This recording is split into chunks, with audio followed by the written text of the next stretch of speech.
தயவு செஞ்சு சொல்றேன், அற்ப விஷயத்துக்காகலாம் இறைவன் என்னை ஏமாத்திட்டார், இறைவன் என்னை சோதிக்கிறார் அப்படின்னு சொல்ற விஷயங்களை எல்லாம் கேட்கும்போது ரொம்பவே கஷ்டமா இருக்கு. ரொம்ப சந்தோஷப்படணும். ஏன் அப்படின்னு நான் சொல்றேன், இப்ப கண்ண மூடி யோசிங்க.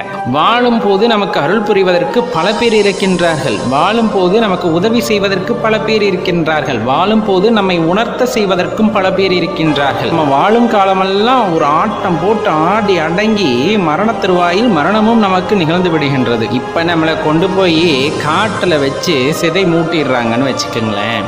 அந்த உடலை விட்டு உயிர் பிரிந்து விடுகிறது அல்லவா, அந்த ஆன்மா மட்டும் அங்கே தத்தளிச்சுக்கிட்டு நிற்கும். அப்போ அதுக்கு உறவு அப்படிங்கிறதே எதுவுமே இருக்காது. அதுக்கப்புறம் என்ன ஆகிடுது, நீங்கள் உடம்பை விட்டு உயிர் பிரிஞ்சதுக்கப்புறமா நம்மளை ஒரே வார்த்தையில் சொல்லி முடிச்சிடுறாங்களே, டேய் பாடியை டிஸ்போஸ் பண்ணு, ஏய் பணத்தை எடுத்து சீக்கிரம் கொண்டு போங்கடா. அது வரலும் நமக்கு பேர் வச்சு கூப்பிட்ட இந்த உறவுகள், சுற்றி இருக்கின்ற நட்புகள் எல்லாமே ஒரே வார்த்தையில் என்னன்னு முடிச்சுக்கிறாங்க, உங்கள் உறவை துண்டிச்சுக்கிறாங்க. என்னது?